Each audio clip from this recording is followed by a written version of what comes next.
ഇപ്പോൾ രാഷ്ട്രീയത്തിലേക്കുള്ള ഒരു കടന്നുവരവ് എന്തെങ്കിലും ഉമ്മൻചാണ്ടിയെ ഇൻഫ്ലുവൻസ് ചെയ്ത് അങ്ങനെ ഒരു ചിന്താഗതി ഉണ്ടോ? ഞാൻ ഇവിടെ രാഷ്ട്രീയ പ്രവർത്തനം തുടങ്ങിയതിന് ശേഷം സത്യം പറഞ്ഞ എൻ്റെ മനസ്സിൽ അദ്ദേഹത്തിൻ്റെ ജീവിതവും അദ്ദേഹത്തിൻ്റെ പ്രവർത്തനങ്ങളും നമ്മൾ മൊബൈലിൽ കാണുന്ന റീൽസ് കാണില്ലേ, അതേമാതിരി എൻ്റെ മനസ്സിൽ വന്നുകൊണ്ടിരിക്കുന്ന കാര്യമാണ്. കാര്യം ഞാൻ എൻ്റെ ജീവിതത്തിൽ കണ്ടിരിക്കുന്നത് ഒരു സോഷ്യലിസ്റ്റ് ലൈഫ് എനിക്ക് വളരെ ഇൻട്രസ്റ്റ് ഉള്ളൊരു കാര്യമാണ്. ഉദാഹരണത്തിന് ഞാൻ നേരത്തെ പറഞ്ഞല്ലോ, ജോർജ് ചടയമൂരി തറ തീർന്ന കമ്മ്യൂണിസ്റ്റുകാരൻ. അദ്ദേഹത്തിൻ്റെ ജീവിത രീതിയും ജീവിത സാഹചര്യങ്ങളും അതിനുശേഷം ഞാൻ കണ്ടിട്ടുള്ള അടുത്തൊരു സോഷ്യലിസ്റ്റ് എന്ന് പറഞ്ഞാൽ എൻ്റെ അച്ഛനാണ്.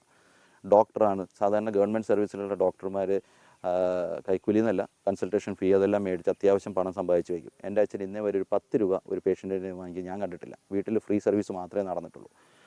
അതിനുശേഷമാണ് എൻ്റെ വൈവാഹിക ജീവിതത്തിൽ ഉമ്മൻചാണ്ടി എന്നുള്ള ഒരു വ്യക്തി എൻ്റെ ജീവിതത്തിൽ കടന്നു വരുന്നത്. ഞാൻ നോക്കിയപ്പോൾ ഈ പറഞ്ഞ ആളുകളെക്കാളും വലിയൊരു കമ്മ്യൂണിസ്റ്റുകാരനാണ് അദ്ദേഹം. സോഷ്യലിസ്റ്റ് ആയിട്ടുള്ള ഒരു വ്യക്തി.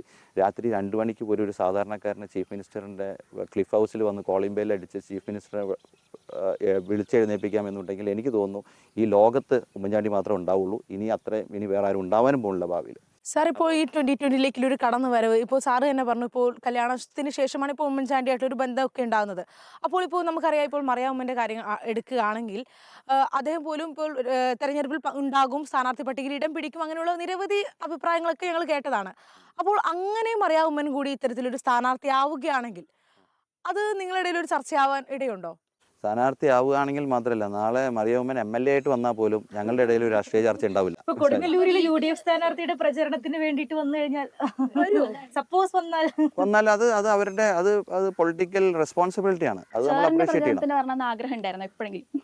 എൻ്റെ പ്രചരണത്തിന് ഞാൻ വിളിക്കുമായിരുന്നു. ഇത് ഒരു കോൺഗ്രസ് അനുഭവമുള്ള ഫാമിലി അല്ലായിരുന്നു എന്നുണ്ടെങ്കിൽ. ഇപ്പോൾ ഞാൻ ഒരിക്കലും നിർബന്ധിക്കുകയോ പറയുകയോ ചെയ്യില്ല. കാരണം ആ ഫാമിലിക്ക് കോൺഗ്രസിനോടുള്ള കടപ്പാട് വ്യക്തമായിട്ട് എനിക്കറിയാവുന്നതാണ്. അപ്പം ഞാൻ ഒരിക്കലും എത്തിക്കലല്ല ഞാൻ അവരെ ഇൻഫ്ലുവൻസ് ചെയ്യുകയോ പറയുകയോ എന്നുള്ളത്. ഞാൻ ഇന്നേ വരെ ഒരു വീഡിയോ മെസ്സേജ് പോലും എന്നെ സപ്പോർട്ട് ചെയ്തിട്ട് അയക്കണമെന്ന് ഞാൻ പറഞ്ഞിട്ടില്ല. അപ്പോൾ അത് ഞങ്ങൾ തമ്മിലുള്ള ഒരു എത്തിക്കൽ പാറ്റേൺ ആണ്. ഇപ്പോൾ സാറ് തെരഞ്ഞെടുപ്പിൽ ഉണ്ടാകുമ്പോൾ തന്നെ വലിയ രീതിയിലുള്ള ഒരു ചർച്ച എന്ന് പറയുന്നത് അതായിരുന്നു. അപ്പോൾ ഞാൻ ചോദിക്കുന്നത്, ഇത്തരത്തിലുള്ള നിങ്ങൾ ഈ ഒരു രാഷ്ട്രീയത്തിലേക്കുള്ള ഒരു കടന്നുവരവ് വലിയ രീതിയിലുള്ള സൈബർ അറ്റാക്ക് അല്ലെങ്കിൽ സമൂഹ മാധ്യമങ്ങളിൽ അതൊരു ഫാമിലിക്കെതിരെ ഭയങ്കരമായ സൈബർ അറ്റാക്കിംഗ് നടന്നിട്ടുണ്ടെന്നാണ് ഞാൻ മനസ്സിലാക്കുന്നത്. രാഷ്ട്രീയത്തിൽ നിങ്ങൾ കാല് വെക്കുന്നുണ്ടെന്നുണ്ടെങ്കിൽ മനസ്സുകൊണ്ട് തീരുമാനം എടുത്തിരിക്കണം. എല്ലാ ഭാഗത്തു നിന്നും കുത്തൽ വരും എന്നുള്ളത് മനസ്സിലായോ? അതിനെ പേടിക്കുന്നവരാണെങ്കിൽ ആ പണിക്ക് പോകരുത്. രാഷ്ട്രീയത്തിൽ സ്വന്തം അടുത്ത് നിൽക്കുന്ന ആൾ പോലും നമ്മൾ വിശ്വസിക്കാൻ ബുദ്ധിമുട്ടുള്ള കാലഘട്ടമാണ്. മനസ്സിലായോ? അതാണ് രാഷ്ട്രീയം.